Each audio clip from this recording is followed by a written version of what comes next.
नमस्ते, जय श्री कृष्ण, जय श्री राधे।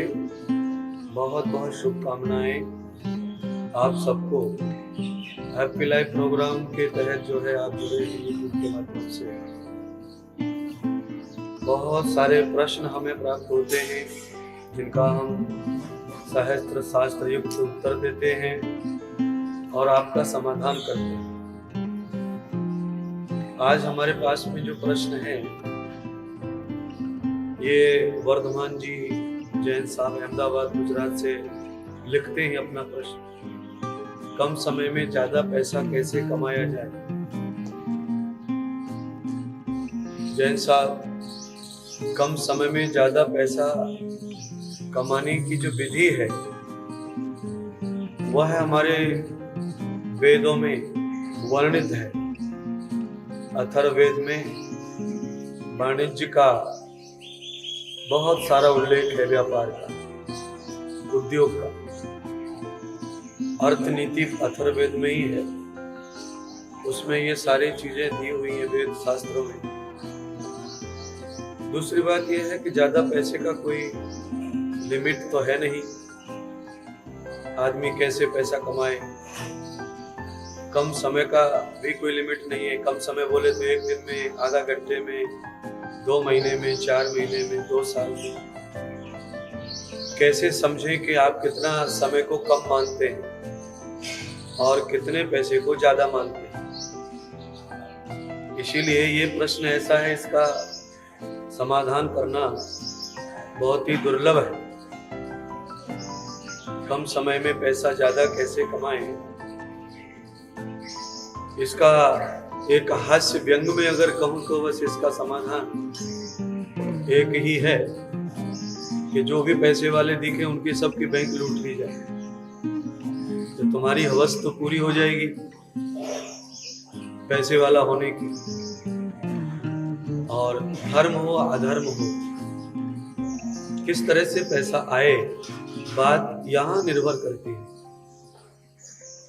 क्योंकि सबसे कम समय पैसा कमाने में किसी के छल कपट से ही पैसे को लूट लेना ही एक साधन मात्र है। और वो साधन शास्त्रीय नहीं है, धर्मयुक्त नहीं है, आचरण युक्त नहीं है, मानवीय नहीं है।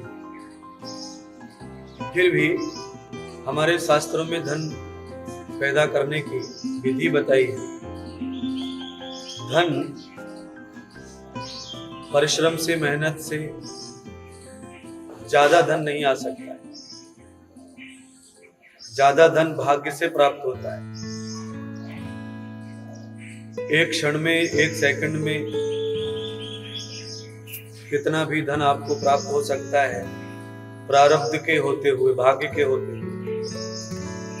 अगर आपके भाग्य में धन नहीं है, आपका प्रारब्ध मजबूत नहीं है धन के रूप में, तो आप जितनी मेहनत करो उससे सीमित धन आएगा। क्योंकि मेहनत करने वाले करोड़ों अरबों लोग भारत में, विश्व भर में बसे हुए हैं, जिनके यहाँ धन की वृद्धि इस तरह नहीं हो रही है जिससे उनको संतुष्टि हो। इसलिए आदरणीय वर्धमान जैन जी अहमदाबाद से, गुजरात से आपने जो प्रश्न किया है, इस प्रश्न का एकमात्र उत्तर यही है कि हम पुरुषार्थ, मेहनत करते रहें और कितना समय लगेगा, कितना धन चाहिए, इसका कोई टारगेट हमारे पास अगर है तो उसका उत्तर भी अलग तरीके से दिया जा सकता है। पर कम समय में ज्यादा धन कमाने का प्रश्न है तो इसका उत्तर तो देना संभव नहीं है, क्योंकि प्रश्न ही उस तरह का नहीं है जिसका उत्तर सटीक दिया जाए। आपका प्रश्न ही फैला हुआ है तो उत्तर भी इसका फैला हुआ ही प्राप्त होगा। कम समय में ज्यादा धन कमाने का मात्र एक ही अन्याय, हिंसा पूर्वक आप कम समय में ज्यादा धन ला सकते हैं, जिसकी आज्ञा मैं नहीं करूंगा और ना ही जिसकी आज्ञा शास्त्र करेगा, ना ही ईश्वर।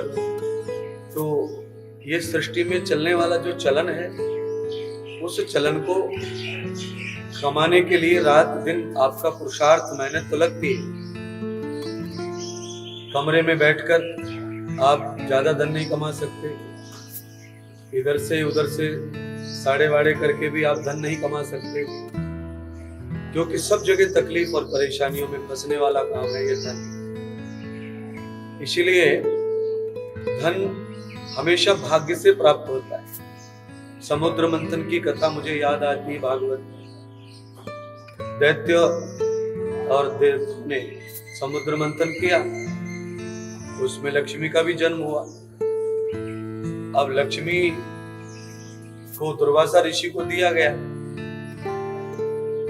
देने के बाद भी दुर्वासा ऋषि का प्रारब्ध नहीं था तो लक्ष्मी प्राप्त नहीं हुई। बाद में शंकर भगवान को दिया गया लक्ष्मी, प्रारब्ध नहीं था लक्ष्मी का साथ, लक्ष्मी नहीं मिली। अंत तो गत्वा लक्ष्मी भगवान नारायण को ही प्राप्त हुई, क्योंकि जिनके योग बने रहते हैं उनको ही धन प्राप्त होता है।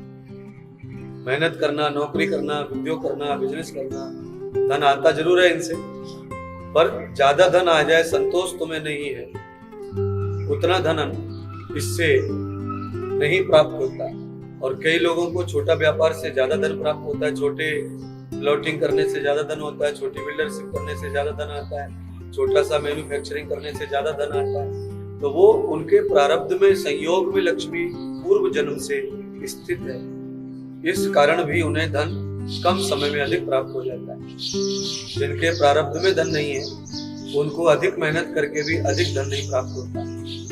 इसीलिए धन के लिए पुरुषार्थ भी चाहिए, भाग्य भी चाहिए और नियमित नीतिमत्ता भी चाहिए, और अपने से जो योग्य है उनकी आज्ञा का पालन करना चाहिए, तो धन का संयोग हो सकता है। आपकी कामना पूरी हो। सारे विश्व को धन चाहिए, हर व्यक्ति को धन चाहिए, सबको ही धनवान लक्ष्मीवान भगवान बनाए। मैंने बीच में प्रश्न में उत्तर देते हुए कहा कि कम समय में धन कैसे प्राप्त होगा, तो उसके लिए अन्याय अनीति यही मार्ग है, और ये मार्ग शास्त्रीय और मानसिक आत्मीय मानवीय नहीं है। यह कृत्य करके धन प्राप्त करना हमारे लिए सुखदायी नहीं है, हम उसका भोग नहीं कर सकते। अनीति के मार्ग से धन आता है, उसका भोग नहीं होता है, वो यूं ही भटकता रहता है और भटकाता रहता है धनवान को। इसीलिए धन के लिए पुरुषार्थ और भाग्य दोनों मिलकर काम करते हैं। आपका संतोष होना चाहिए, धैर्य होना चाहिए, और धन आपके वर्क से, कर्म से ही आएगा। बहुत बहुत धन्यवाद। भगवत प्राप्ति के लिए बहुत ज्ञान विवेक की आवश्यकता पड़ती है, तो क्या सरल या कम बुद्धि के लोगों को भी इस जन्म में भगवत प्राप्ति हो सकती है? ये हमारी बहन मिताली जैन पोरबंदर राजस्थान से पूछ रही है। मिताली जैन जी, भगवत प्राप्ति के लिए बुद्धि साधन नहीं है, मन बुद्धि चित्त अहंकार से परे भगवत प्राप्ति है। भगवत प्राप्ति में मन बुद्धि चित्त संस्कार सहायक है, पर इनसे प्राप्ति नहीं। जैसे साइकिल, मोटरसाइकिल, कार, ये सब सहायक है अमेरिका पहुंचाने में आपको, पर इनसे अमेरिका नहीं पहुंच सकते। ये आपको ले जाएंगे एयरपोर्ट तक, वहां छोड़ देंगे, तो कुछ मंजिल तो इन्होंने दिखाई और एक बड़ा साधन आपको दे दिया, वो साधन आपको अमेरिका ले जा सकता है। बिल्कुल उसी प्रकार से मन बुद्धि चित्त और ये जो शरीर, ये हमें कुछ हद तक भगवत प्राप्ति में सहयोग करते हैं,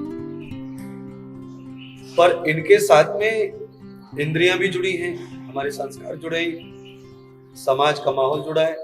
आप जानते हैं ना, कार में बैठे एयरपोर्ट जाने के लिए रास्ते में एक्सीडेंट भी हो जाता है, फिर आपका रास्ता कट जाता है, झूठा पड़ जाता है। आप निकले किसी काम के लिए और हो गया कुछ, तो आप हॉस्पिटलाइज हो जाते हैं, महीनों तक ठीक नहीं होते, सारा काम खेल खराब हो गया, दोबारा फिर आप यही प्रयोग करते हैं, जाना अनिवार्य होता है अमेरिका, फिर कोई घटना घट जाती है। तो ऐसे ही मन बुद्धि चित्त अहंकार इंद्रियां आदि जो हैं, ये साधन तो हैं, बुद्धि ज्ञान विवेक ये सब साधन है, पर ये किस हद तक हमें साधन पूर्ति करते हैं, पूरा ये पूरक नहीं। इसके बाद आत्मा, प्राण, जीव, ये स्वयं ही भगवत प्राप्ति का कारण है। करत करत अभ्यास के जड़मत होत सुजान। कभी बिना साधन के भी व्यक्ति पहुंच जाता है, शरीर से पैदल चल के भी टाइम ज्यादा लगता है पर पैदल भी मंजिल पर पहुंच जाता है। तो आत्मा को स्वयं ही परमात्मा से मिलन करना है। उसके लिए मन को, बुद्धि को, चित्त को, इंद्रियों को बाह्य संसाधनों से मुक्त करके आंतरिक यानी कि अंतर्मुखी करके उनका प्रयोग करने से व्यक्ति भगवत प्राप्ति करता है। फिर बुद्धि सहायक होती है, विवेक सहायक होता है, ज्ञान सहायक होता है, शरीर, इंद्रियां ये सब सहायक हो जाती है। पर बाह्य मुखी अगर ये यात्रा करते हैं तो ये हमें साधन काम नहीं आएंगे। और यही साधन जब अंतर्मुखी हो जाते हैं तो फिर ये हमें परमात्मा के रास्ते पर ले जाते हैं। क्योंकि बाहर का कोई भी रास्ता भगवान से मिलाने वाला नहीं है, ये सारे रास्ते सृष्टि से मिलाने वाले। और जब यही सिस्टम हमारा अंतर्मुखी होकर अंदर वाले, जैसे हमने सुरंग बनाई है, तो जब आप सुरंग में चलेंगे तो शॉर्टकट पहुंचेंगे। और आप सुरंग नहीं बनाएंगे, किसी पहाड़ पर यात्रा करेंगे तो आपको मालूम है रोड कैसे रहते हैं, घाटों में कितना लंबा चौड़ा घूमना पड़ता है। तो वही संसार में तो मानो पहाड़ के ऊपर घूमना, फिर मंजिल प्राप्त करना और गिरने का भय। और सुरंग शॉर्टकट में हो जाती है अंदर, पर साधन वही सब लगते हैं। जिस गाड़ी से हम बाहर पहाड़ों पर घूम रहे थे वही गाड़ी अंदर सुरंग में ले जाती है, पर वो अंतर्मुखी हो जाती है। इसीलिए बहन मिताली जी, भगवत प्राप्ति का मतलब समझना पड़ता है। भगवत प्राप्ति माने क्या? आप कैसे भगवत प्राप्ति को समझ पाएंगे कि आपको भगवत प्राप्ति हो चुकी है? भगवत प्राप्ति का सीधा अर्थ होता है समाधान होना। आपका जब संसार से समाधान पूरी तरह हो जाता है, आप जब दुनिया से संतुष्ट हो जाते हैं, तो आपको समझना होगा कि आपको भगवत प्राप्ति हो चुकी है और आप स्वयं ही उस रूप में प्रवेश कर चुके हैं। क्योंकि ईश्वर सर्वदा संतोषी है और वही रूप अगर हमें प्राप्त हो जाता है तो हम सर्वदा संतोष और संतुष्ट हो जाते हैं। तो हमें भगवत प्राप्ति का एहसास मालूम पड़ता है। भगवत प्राप्ति जिस तरह पुराणों में लिखी है, कथाओं में लिखी है, या जैसे भी आपके धर्म संस्कार संस्कृति में बताई गई है, उस प्रकार से भगवत प्राप्ति वो साकार है। इतिहास वो सबके साथ उस तरह की घटना नहीं, सबको अलग अलग प्रकार से भगवत प्राप्ति होती है। इसीलिए ज्ञान और विवेक, बुद्धि ये सब साधन हमारे भगवत प्राप्ति में सहयोग करते हैं, अगर ये अंतर्मुखी हो जाए तो। और अगर ये वाही हैं तो ये कितने भी ज्ञानी हो, कितना भी टैलेंट हो, भगवत प्राप्ति कदापि इनसे नहीं होगी। इसीलिए आपको चाहिए कि भगवत प्राप्ति के लिए सरल हो जाएं, आपका स्वभाव सरल हो और आप गुरु आज्ञाधारक बन जाएं। अगर गुरु हमारे जिस मार्ग पर हमें ले जा रहे हैं, अगर हमारे गुरु शास्त्रीय हैं, शास्त्रों के जाता हैं, आचरणीय हैं, उनके पास आचरण है और वो स्वयं उस मंजिल को प्राप्त किए हुए हैं, ऐसा हमारा दिल मानता है, तो फिर हमें उनके लिए अपने संपूर्ण जीवन को न्यौछावर कर देना चाहिए। फिर लेकिन परंतु यथा तथा सब समाप्त होना चाहिए। उन्होंने जो कह दिया वही भगवत प्राप्ति है, ऐसा मानेंगे तो आपको भगवत प्राप्ति अति शीघ्र हो सकती है। और अगर ऐसे महापुरुष को पाके भी आपके मन में अगर सवाल है तो फिर आप भगवत प्राप्ति से बहुत दूर हैं, क्योंकि अभी तक आप जिनको गुरु मानकर इनका शिक्षा दीक्षा लेना चाहते हैं, अगर सवाल हमारे उनके सामने खड़े हैं तो अभी हमें बहुत पढ़ने की आवश्यकता है। भगवत प्राप्ति बहुत दूर है आपसे। अभी तक आप अपने गुरुदेव भगवान को भी समझने में असमर्थ हैं। इसीलिए भगवत प्राप्ति तो गुरुद्वार के बाद भगवत द्वार प्राप्त होता है। पहले गुरुद्वार को जीतना पड़ता है, फिर भगवत प्राप्ति होती है। अगर हमें गुरु प्राप्ति नहीं हुए, अप्राप्त है, तो फिर हमें भगवत प्राप्ति का समाधान कितना भी संसाधन जुटा के भी नहीं होगा। इसीलिए भगवत प्राप्ति सरल व्यक्ति को हो जाती है, भगवत प्राप्ति बिल्कुल मूर्ख प्राणी को भी हो जाती है, और भगवत प्राप्ति बिना बुद्धि के प्राणी को, बिना ज्ञानी को भी हो सकती है। क्योंकि ऐसा पूर्व इतिहास हम देखते आ रहे हैं, जो अशिक्षित हैं, जो पढ़े लिखे नहीं हैं, उनको भगवत प्राप्ति हुई है। और भगवत प्राप्ति के लिए केवल भक्ति की आवश्यकता है, समर्पण की आवश्यकता है, और संसाधनों के द्वारा भक्ति प्राप्त होती है तो उसे बहुत कठिनता से हम भगवत प्राप्ति करते हैं। सरल व्यक्ति भगवत प्राप्ति शीघ्र कर लेता है, क्योंकि जिसकी इच्छाएं, जिसकी सोच हल्की है उसे भगवत प्राप्ति शीघ्र होती है। जिसकी इच्छाएं, जिसकी सोच में बड़प्पन है उसे भगवत प्राप्ति में बहुत कठिनाई होती है। इसलिए आप सभी प्रकार के मार्ग मैंने दर्शाए, अगर आपको उचित लगे तो इनको समाधान कारक समझ के आप अपना संतोष कर सकते हैं। बहुत बहुत धन्यवाद। जय श्री कृष्ण।